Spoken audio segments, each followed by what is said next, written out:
Welcome back to another episode of Backholder Pod. So today, specifically, we are riding on an industry trend, some sort of an industry where a fellow podcast YouTube channel called The Fifth Person, where they were interviewing a fellow influencer called AK71. For those of you who haven't checked him out, do feel free. We'll leave the link in the description below. But it was a really, really intriguing title. And I quote, $1 million in CPF before 50 years old. AK reveals how he did it. A very enticing story, right? And then you definitely want to click into it as well.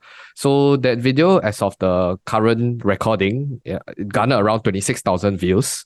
And I think in short, AK was essentially laying out his strategy on how he has managed to accumulate CPF. For foreign viewers, it's Central Provident Fund.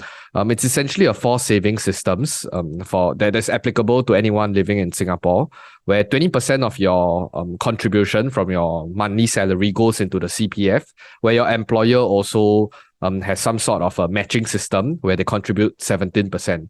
So in essence, 37% of your monthly earnings go into this fund, and the government will then in return promise you a certain percentage based on the accounts that they're in.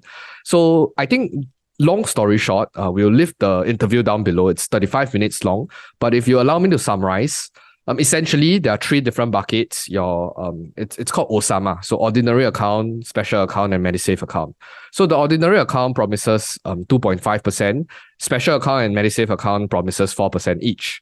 So what AK essentially did was in the prime age, in his earlier years, I believe was from 24, 25 till 30 years old, he essentially did a one-time irreversible transfer from his OA account to his SA account to essentially maximize that higher interest rate because it's a 2.5% versus 4%. And on top of that, I believe it's the first $60,000, you get an additional 1%.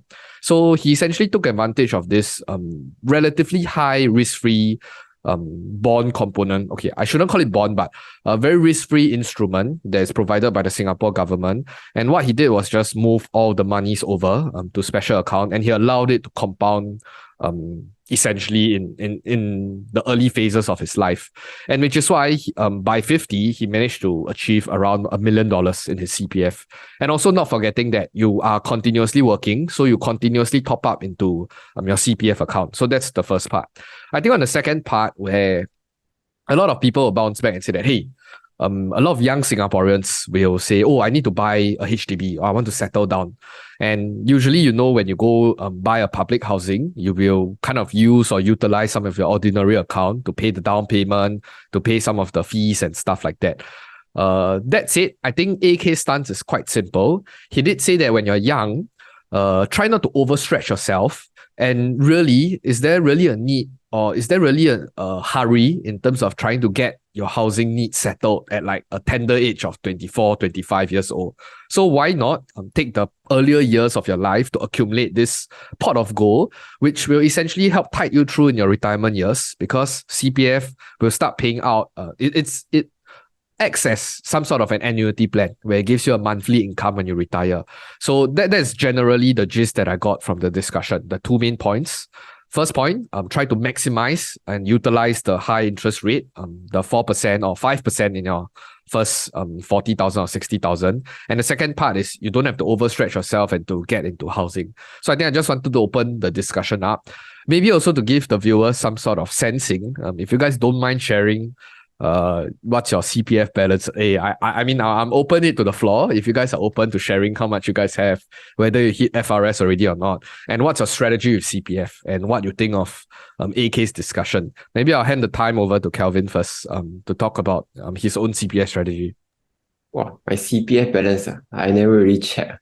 I think it's somewhere between Too much already, don't need to check. No, it's too little already. It's somewhere between 50K to 100K, if I remember correctly. That was because I was a PR when I bought my resale house. So I have to empty out my CPF balance. I don't have any grants. I don't have any BTO. So it's just resale. All the money is locked up in my house right now. So not in my house, it's in the bank right now. The bank that I owe the money to. Anyway, I just want to comment for the fifth person video. By the rate that they are inviting AK back to their episodes every now and then, they should be named sixth person already. not fifth person already. uh,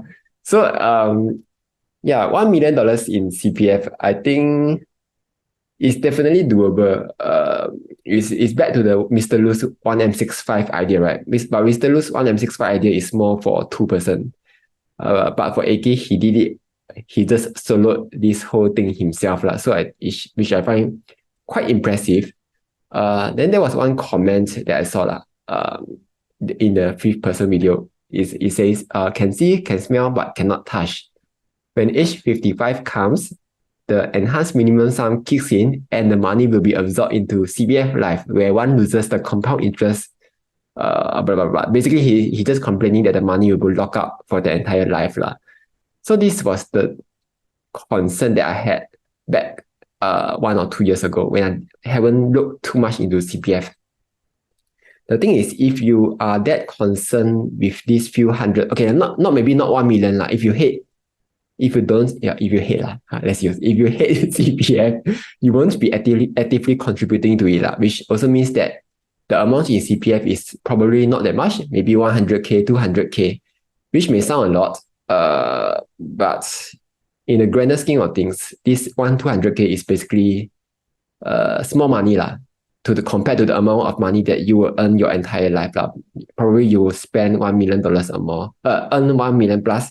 And if you are the kind who don't like to save, you will also spend that amount away.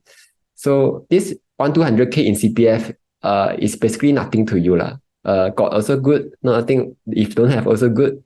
But for people who know how powerful this strategy is, they will be set for life. That's what changed my mind to start topping up to CPF last year. Was it last year or this year? Yeah. So basically, I understand what CPF is for now. That's why I'm topping up to CPF. The topping up, is it like how does it work? Do you like return the money that you draw out from because you bought your home, or is it like a separate thing? Well, there are a lot of a lot of different schemes for topping up, right? One is the topping up to SA, topping up to MA. There's one called voluntary contribution where you top up and they just spread the money. It's like your boss pay you, right? The boss pay you, the money will spread out into 3 accounts. The voluntary contribution is also the same thing. It's you just say, I want to give CPF this money, then CPF will spread out this amount for you. Then the fourth one is where you top up, but you refund the amount that you borrowed from CPF for your housing. So there are 4 kinds. I don't know if I missed anyone. Basically, it's too many to count. For me, I'm just topping up to MA for now. Yeah. Oh, on that note, I think I've forgotten to mention one point as well. I think AK was also talking about when he had the opportunity, he would also top up his MA, if possible, if he haven't hit the I think healthcare sum, and then subsequently his SA and his OA as well. So there was also an element of contributing to essentially supercharge his CPF so that it can hit that staggering amount at a relatively young age. Because I think there is a stark difference when you compare this amount that AK is talking about versus what Mr. Lu is essentially talking about. Because Mr. Lu is 1M65 for 2%. So by age 65, you have 500,000 in CPF. But what AK did was a feat, because at 50 years old, he himself, 1% hit 1 million. So he not only brought forward the timeline by 15 years, he doubled the amount himself. So that is why it basically got a lot of excitement and I guess people coming over and see how he did it and asking a lot of questions. Maybe I'll pass the time over to Eric. Eric, what's your thoughts on how AK has devised this whole strategy with CPF, and what are your take on it and your own personal doings around CPF and how it complements your strategy? Yeah, okay. So for the video, right, after I watched the video, I become sufficiently intrigued and I went to do up a Excel file and I tried to key in some numbers. I basically started with about 4K, about 4.2K, right, for a starting pay. And I just assumed that, okay, you're a very lazy worker. You basically just stagnate and your boss is very stingy. So you basically earn 4.2K like for your whole life until 50 years old. So I do that because it makes it easier for the formula, right? So I key in some formula, and then I assume, according to what AK shared, right, he said that he actually shifted the OA entirely into his SA. So I did that in the calculation. I shifted all the OA to the SA, and then I multiply it by 1.04, the interest year by year. And then I also take into account all the contribution. So I assume his annual income will be like 13 months. So I just multiply by 13 lah. So that's about like 54K or something like that lah. Okay, so I pump out some numbers, right? And I extrapolated it all the way to 50. And the number I got was for SA only, is about 251K. My conclusion is, right, if he did the shifting in the first 4 years when he was working, then after that he said that he didn't do anymore. So he just as per normal contribute to the CPF. And then after that he shared that he bought a condo, a small condo, and then which he sold. And then he made some profit in his OA. So I think if I'm not wrong, right, I think I need to watch more of his video to double confirm. I think he probably in the first 4 years, right, other than just shifting, right, he also personally topped up. Yeah, he mentioned that in the video. He topped up using the three. What is it? 3VC or what does it call? V3 voluntary contributions. Yeah, the one that's spread into 3 accounts. He did that for a couple of years. He did that. Yeah. Okay. I must have missed that part. So I think that with that, right, then it will be possible for the SA to hit maybe $500,000 if he did that early on, assuming that he maxed out the 37,000 contribution. Yeah. So your second question was what? First one was with regards to his strategy, right? So your personal strategy. My personal complement. Okay, so my personal strategy, I hit FRS like I think last year or the year before. Can't really remember. I think last year lah. So I was quite inspired by AK lah when I first read his blog, and then there are also some other people on some other forum like Dividend Warrior and all those. They also are huge proponents for the CPF, so they also top up and everything. So I'm quite inspired by these people, and I thought that it can't be that bad, right? To like have a national savings scheme work for you, and it's a guaranteed return of 4%. So I think to me, I see like a more stable, like a bond like what AK say, right, is a bond like part of your portfolio. I think only bested by maybe property. I see property as the most stable part of the portfolio, followed by that CPF lah. So these two will form the core.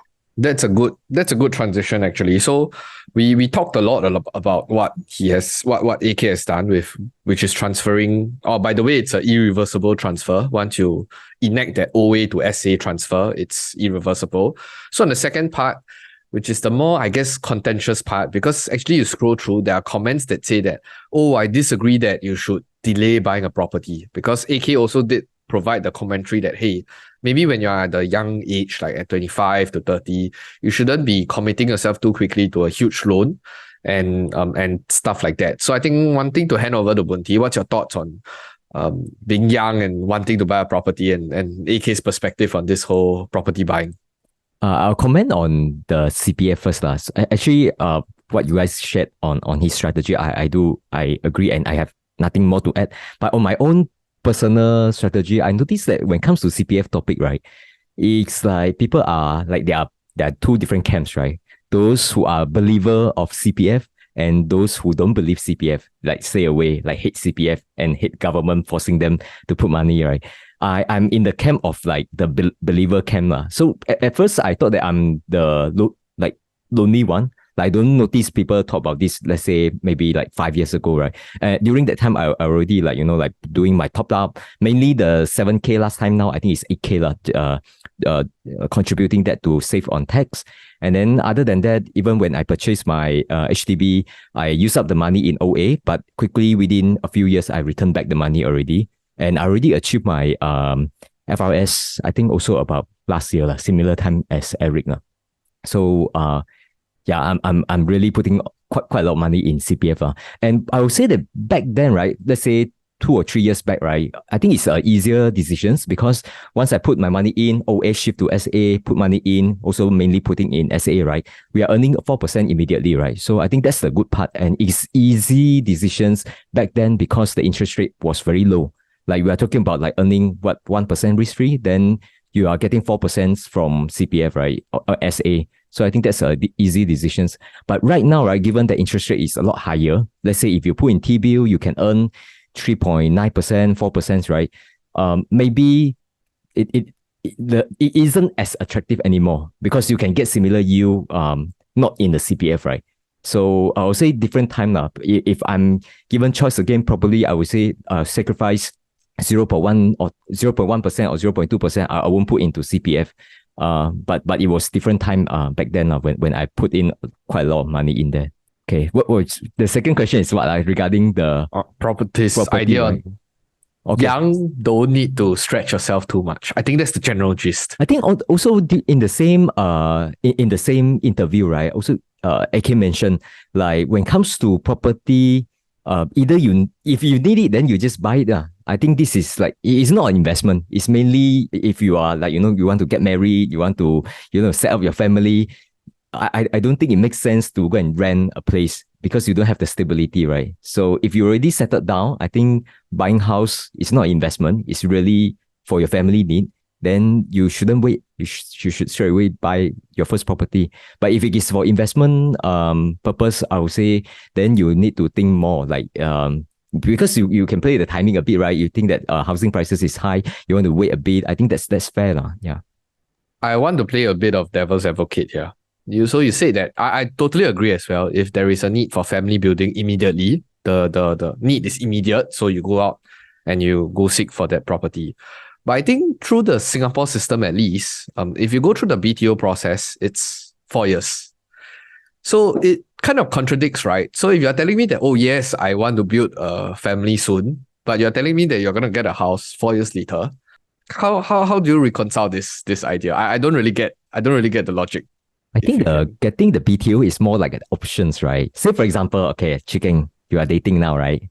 So you're not sure, like you are not getting married this year. Say for example, like this year we're left with like 2 or 3 more months. Yes. So but then when it comes to BTO, you can still like submit applications, do the necessary things as if you are buying, but it is not binding, right? But I think that's dangerous also because if you are not really sure that you want to settle down and you go jump the process just because you know that the waiting time is long, and let's say you really get it, and then 2 years down the road you think, oh, you won't be getting that so soon, right? Because all the construction still takes time. Correct. Think about it, I think if you cancel it, there are certain penalties lah. You're not considered first timer.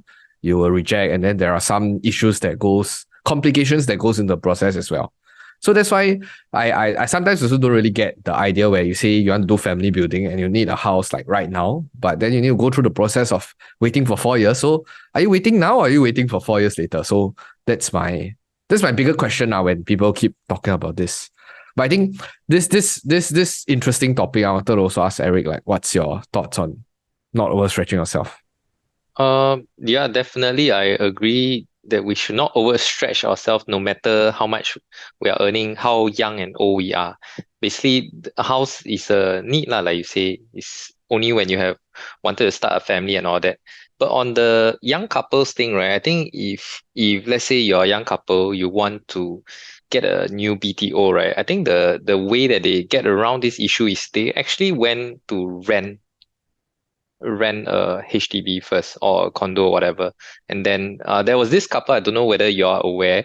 I think I saw on TikTok, there's this couple that they go 环游世界, went a trip around the world like every year until their BTO is done.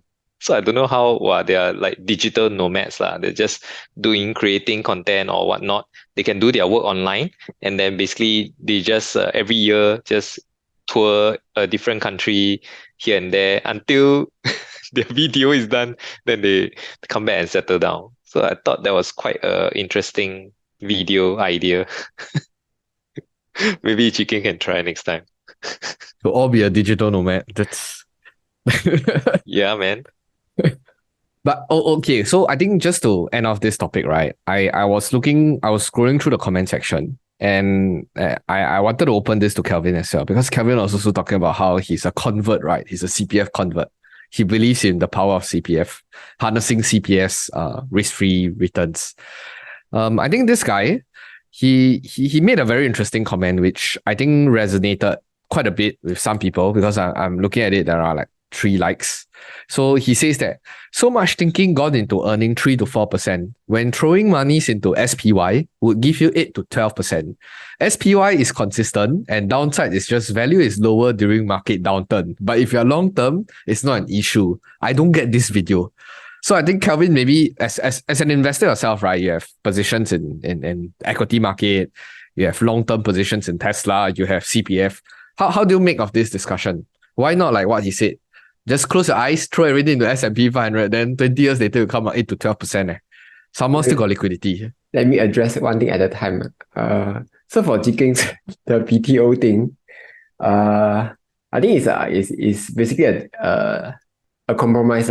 Do you want to wait, or do you want to pay an extra 20% for your house?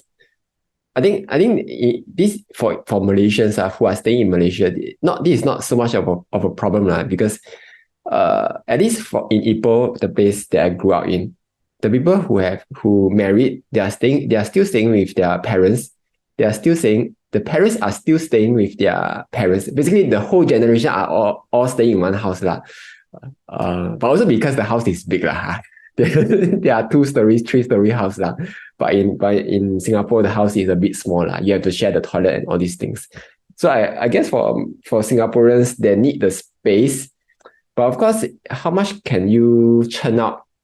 How many kids can you churn out in 4 years? Maybe 4 kids lah, at most. Or 8 kids lah, if you are very lucky, you get twins all the time. But otherwise, I don't think this 4 years is that big of a deal lah. Okay lah, you are not including all the waiting time. I've seen people who have ballot for PTOs for like 10 overtimes and still failed. No idea why you are so unlucky. But I think if you can't afford to wait, if you don't want to let your parents know what you are doing at night, just move out, get a rental house, get a resale. Otherwise, anyway, your parents will already know what you and your wife are doing at night, so it doesn't really matter. Okay, so that's the first thing lah. BTO, want to wait, don't wait, it's up to you. Second one is the SPY thing. So the more I look at this kind of data, obviously I've been doing this YouTube for 3 years, I think 3-4 years. The more I look at this SPY thing, the more I doubt that it will ever give this 8 to 12% guaranteed return over the long term. The reason I say that is because so in the past, if you look at the past 100 years, SPY give 10% annualized return. The reason is because these past 100 years, there were technological advances that allowed these returns to happen. What is it? I don't really know. Okay, so one of it is internet, maybe steam engine. Was it steam engine? Basically the internet, prior to internet, there were other advancements. Was it steam engine? The World War II thing. They call it industrialization age. Correct, like the age of industry. Yeah, so just so happened that in these past 100 years, this kind of advancements happened. And that's why the companies were earning more. So what's going to power this 10% in the next 50 years, 100 years? Probably AI. The technology will get more advanced? Maybe. The chips will be more advanced? Maybe. So you are betting on all these things to happen in order for this return to continue giving 10%. And you are also betting that World War III won't happen. So World War II happened, and luckily, we didn't wipe out ourselves. And just so you know, during the Cold War, we almost wiped out ourselves just because of an error. So there was this like the Russian submarine thing. The Russian submarine didn't have any contact with the world lah. And they saw that on their radar, US were launching nukes at Russia. Turns out it was just some cloud error thing lah. So three people were going to authorize this nuclear launch. two of them allowed it. It was just one person who did not authorize. So in the end, Russia did not launch the nuke at US lah. So in the next 50 years, can you guarantee that the World War III won't happen? Climate change won't maybe wipe out half of the world. A lot of things, a lot of bad things can happen. So personally, I would say the chances of the bad things will happen is a lot higher than the chances of good. Than the chances of bad things not happening. Just because we are now in the most peaceful era in the past 30 years. The Cold War ended just 30 years ago. And even right now, Russia is already doing some funny nonsense going on. So this 8 to 12%, I'm not so sure. If it happens, then good lor. Otherwise, the CPF is 4% is a very good guarantee lah. Would you have anything to add?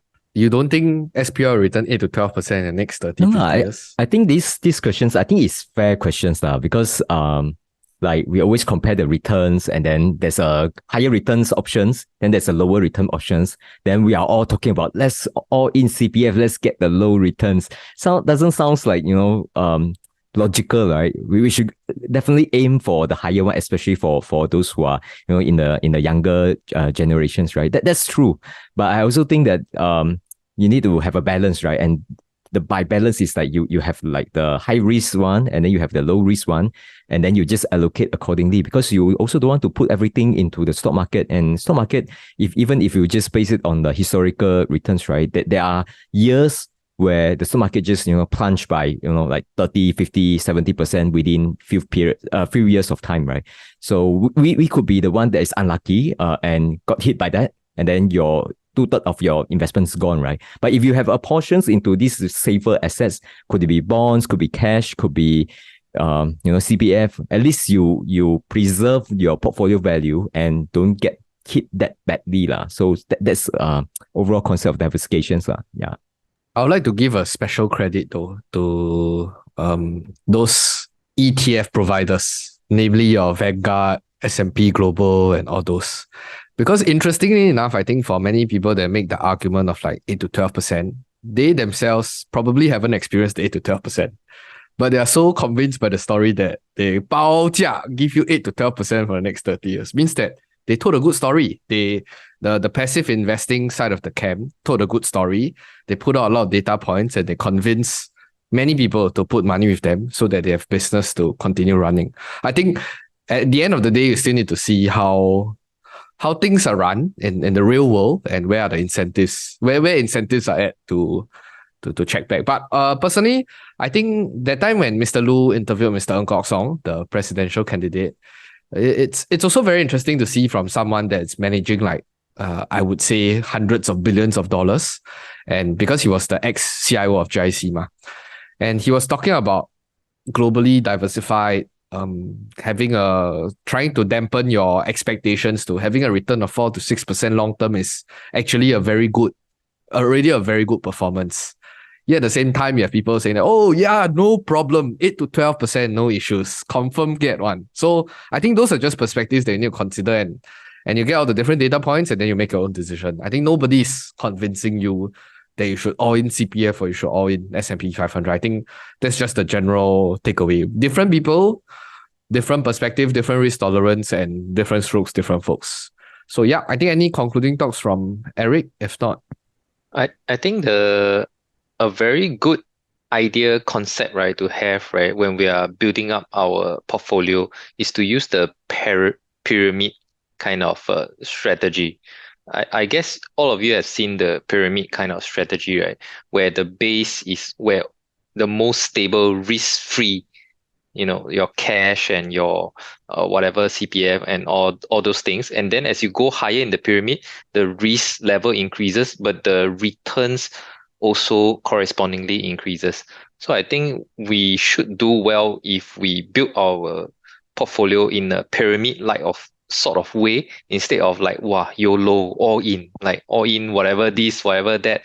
Yeah, I think the whole thing about life is we want to be balanced, man. So you say, hey, you guys are everything CPF, so every day eat cai fan, so boring and all that. No, once in a while we got add fish, ma. Like once in a while we also all in Tesla ma. Like so it's we do have things that sometimes we YOLO a little bit. Yeah. So but position size properly, and I think we won't end up like getting burned, no? Very wise words from Eric. Expected nothing lesser from the oldest from the group. So hope you guys enjoyed the discussion. So you guys better remember to smash the like button, and you'll see you in the next video. Goodbye.